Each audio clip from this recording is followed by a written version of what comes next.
and directional leadership. In addition to these four, transformational and the future, so as not to compromise the future of the unborn African child. Corruption has been a major hindrance to any sustainable development attempts by African leaders. And of course, African leaders need to understand continental economic integration to encourage trade among African nations. During this conference, it was exposed that many people get into schools but with little value added to the society. There are school dropouts at each level, from primary through to the secondary and the tertiary institutions. Hence, schooling is not equal to learning. More people are going into schools, but they lack the skills set or the necessary skill set to profit in life.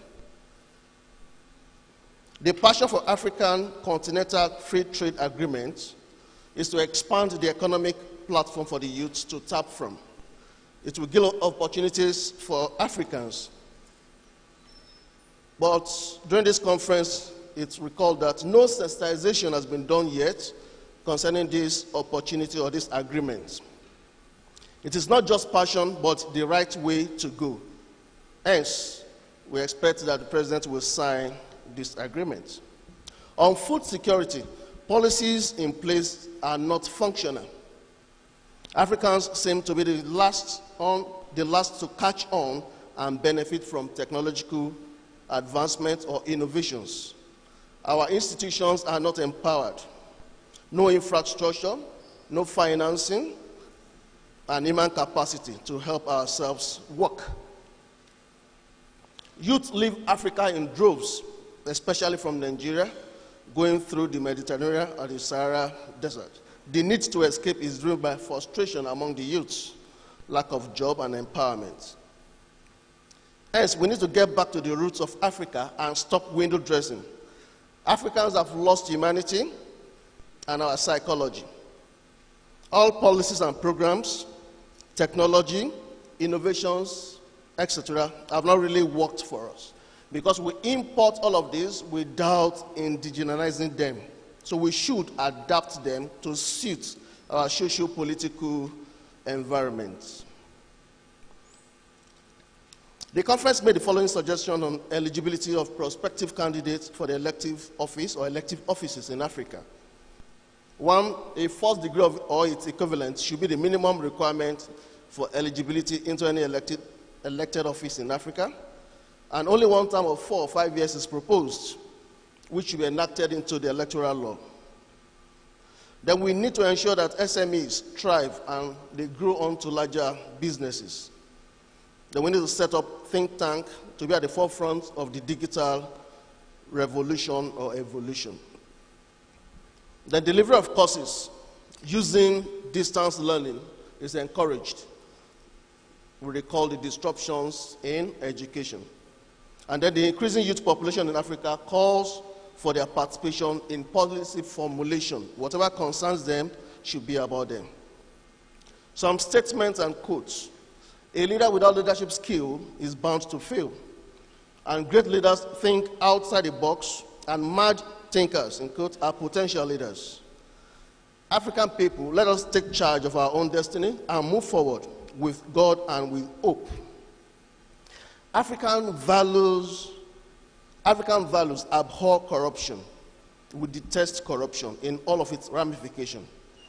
And what Africa needs is a tripod of Covenant University, the landmark university, and what we are doing at the ALDC, which is called the CLA model, which is a good model that should be replicated in other African nations. A good leader must capture the interests of both the now and the future. We should remove the things that make corruption thrive. Then it will diminish. And Africans have personal responsibilities in ensuring we are not a reflection of those we criticize. And we need to help the younger generation to achieve the future they desire. Without infrastructure, technology, innovation, and integration will fail. And e-governance is therefore recommended for government and private organizations so as to attract e-participation. Ladies and gentlemen, I come to the resolution from the 4th C-ICADI conference.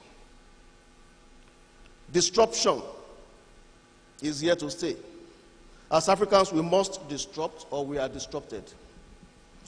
More investment is needed for quality education.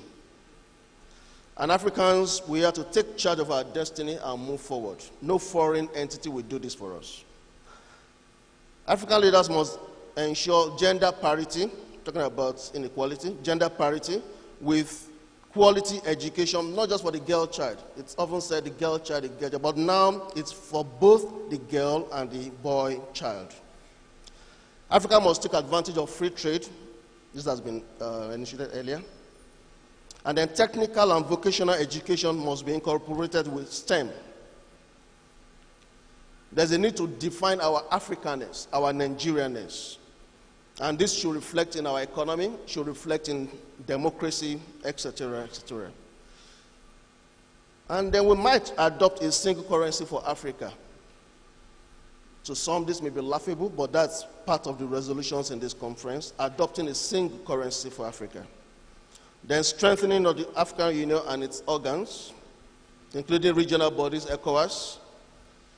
Then the conference recommends the CLA model. I just mentioned that Covenant University, Landmark University, and the ALDC. Model of training, drawn from these three entities. This was propounded by one of the lead speakers. Then collapsing all barriers to trade in Africa is a major step in fostering economic integration. African leaders must collaborate with international organizations to chart new paths for growth, such as the United Nations and the African Union. And then there's need to develop new African political narratives that provide political directions that can benefit Africans. If we say some news are censored by the international media organizations such as CNN, we should take charge and help with our own narratives, using our own indigenous media, such as channels and etc. AIT. We need to invest in education, employment, health, social mobility, and exercise citizenship. The teaching curriculum has to be reworked to be in tune with the 21st century expectations and African developmental needs. There should be community service and volunteering, which is not a part of us in this part of the world. Conclusion. The fourth C-ICADI evolved redefinitions of leadership for the African context. We are not just bemoaning the challenges faced by African nations. We are not just complaining, but actions are being articulated in ensuring that the critical mass among the youths are gainfully engaged, are productively engaged. The conference highlights the fight against corruption and poverty, because poverty is a rape on people's dignity. Because the poor thinks of immediate gratification, what they can benefit now. Hence, poverty eradication methods are a fallout of the ICADI conference. The African Leadership Development Center is poised to disseminate information to the African Union and ECOWAS, even as the center drives active collaboration with these international organizations. May I quickly call on members of the rapporteur team, if they are available here. Dr. Tuesday Weye. Dr. Tuesday Weye is coming. Please put your hands together for them. Mrs. Excellence Oluye. And with permission, Mr. Gochuku Abaselim. Please appreciate these ones. They were extremely helpful in trying to put together all that we discussed today. Thank you all for listening.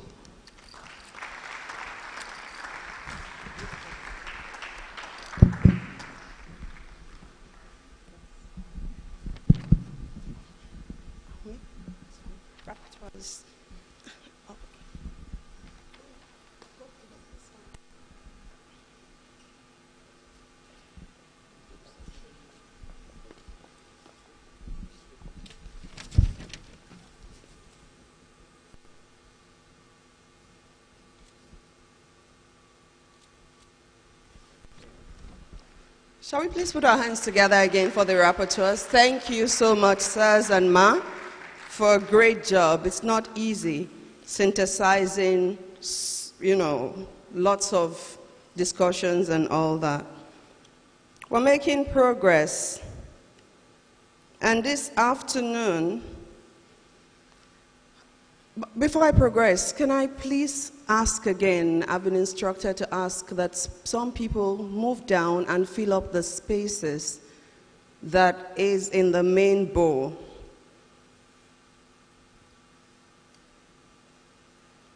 It doesn't look very good for the cameras, actually.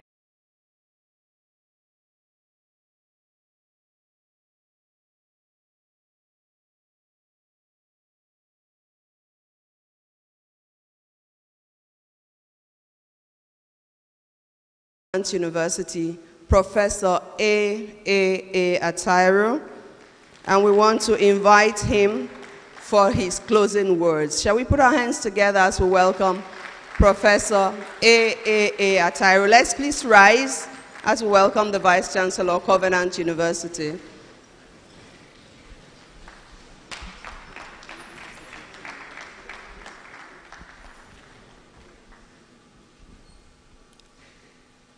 Good afternoon, everybody. I have been instructed by the Master of Event that until you follow that instruction, I should not give my closing remarks. So will you please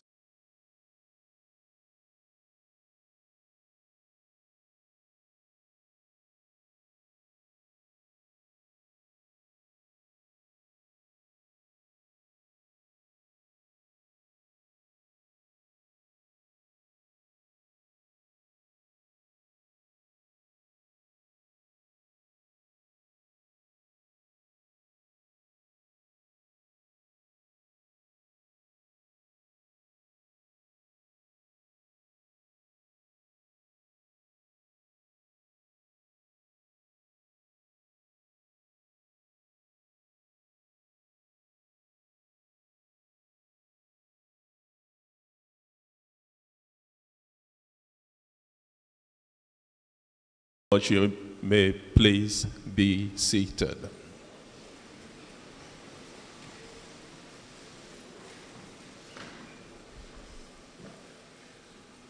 If you agree with me that these have been 3 days of intellectual stimulus, can I see your hand up, please?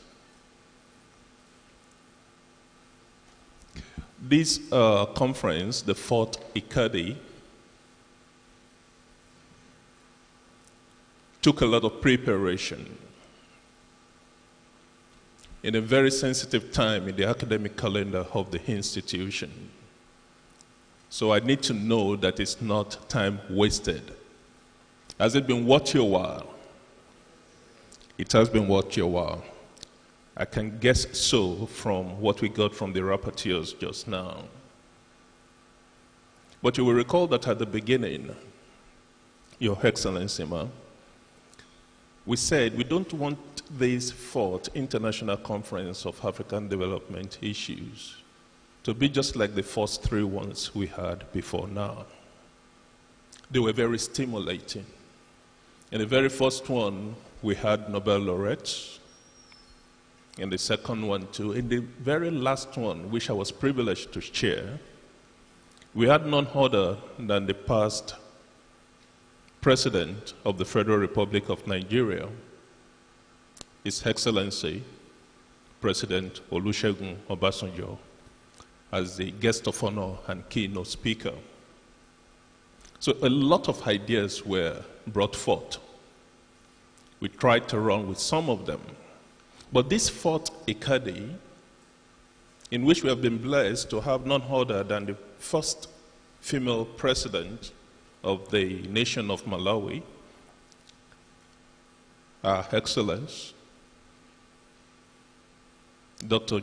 Joyce Banda, to have shared some things with us here, and all other distinguished speakers. We want to be very, very sure that everything we have come to decide we need to do will get done. Ladies and gentlemen, will you please rise? As we receive our Chancellor and Chairman Board of Regents, Covenant and Landmark Universities, Dr. David Oyedepo. You may please be seated.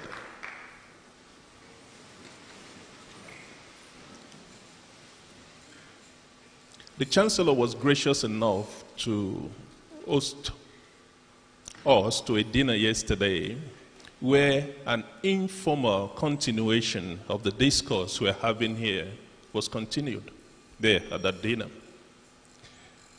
And the chairperson of this conference, Ms. Cecilia Kintomide, made a statement there that totally resonated with my spirit, maybe because of the training that I had in a foreign nation. And that is this, that because of the level of insensitivity of the current ruling class, we risk having a revolution in our hands. Because when you have places like Lekki and you have surrounding areas with abject poverty, it's just a matter of time. It's a time bomb. Something is about to happen. And it will interest you to know that it will not be a new thing. That was exactly what happened in the Russian Federation around 1917. Capitalism became imperialism. It became totally callous. They were so divided, the elite was so divided from the people that they could not feel the people. And before you could know what was happening, one person caused a revolution, and his name is Vladimir Ilyich Lenin, that kept that part of the world in subjection for over 70 years. Why? Because of the insensitivity of the elite of the society. And those who do not mind history stand the risk of having it repeated. May we not get to that situation in Africa in Jesus' mighty name, because it may take another 70 years to correct. Russia is just getting out of it now.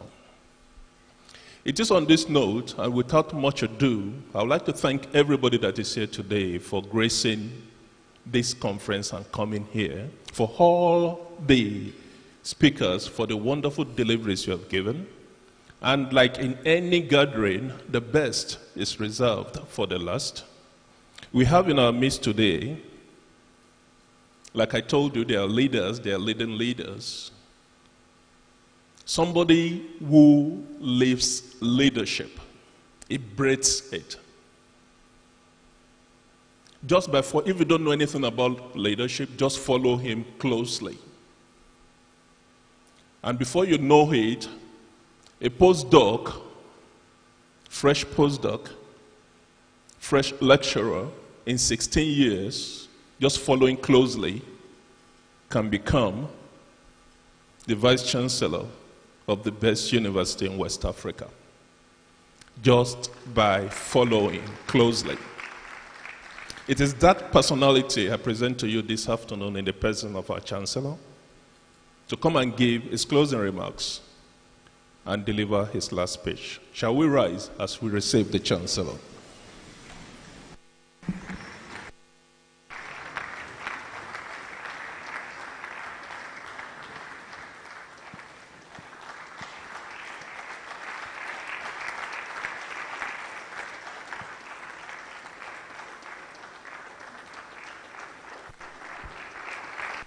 Thank you.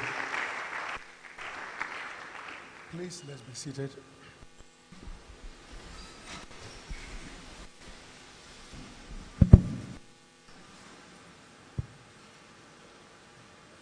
Good afternoon, everybody. Let me first appreciate again every of our speakers who have responded to be with us and add value to this conference and to all participants, beginning with the keynote speaker, the immediate past president of the Republic of Malawi, Dr. Benda. Thank you for coming. And all our lead speakers, both those who have left and those who are still here with us. My colleagues from South Africa, thank you for coming. And all the speakers who are here, Dr. Adebisi, Dr. Parity, thank you all for coming. The chairperson of this conference, maybe not on seat now, deeply appreciated for all your in-depth thoughts that you have brought forth to make this conference be what it is now. Thank you all. And for all participants, thank you for making time to be here. We are in a lifelong discourse.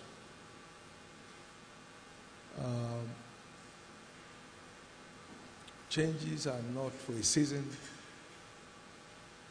Changes are for life. As long as we keep living, we keep changing. And we can't change without fresh information, fresh insight. Those are the stimulants for changes. Africa shall be saved. Africa shall be saved. We shall not remain a byword and a proverb. Africa shall be recovered. Africa shall be recovered. This afternoon, I have the opportunity of presenting this last bit of my thoughts. It's captioned an agenda for an African renaissance beyond rhetorics to the emergence of new leadership paradigms for Africa. One thing I love about academics is they always generate winding topics so that even when they are not speaking to it, you are forced to align. I've never seen an academic subject that is straightforward. It will always go this way and go that way and put you in a place where you have to determine where to go.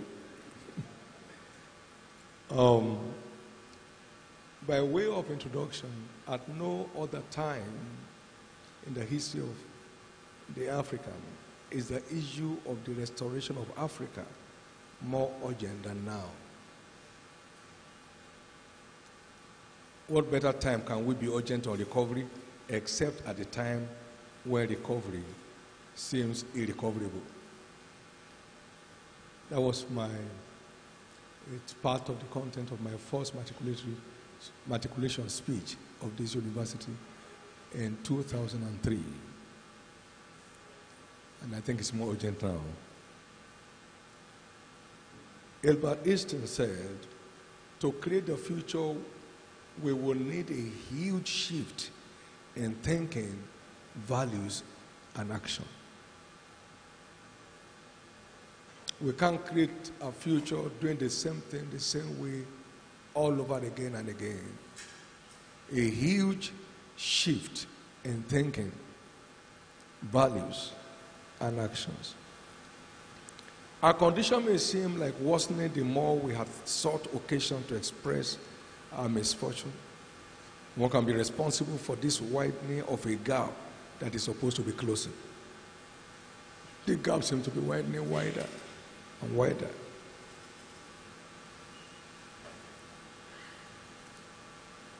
John Kennedy of America also said, we live in an age of movement and change, both evolutionary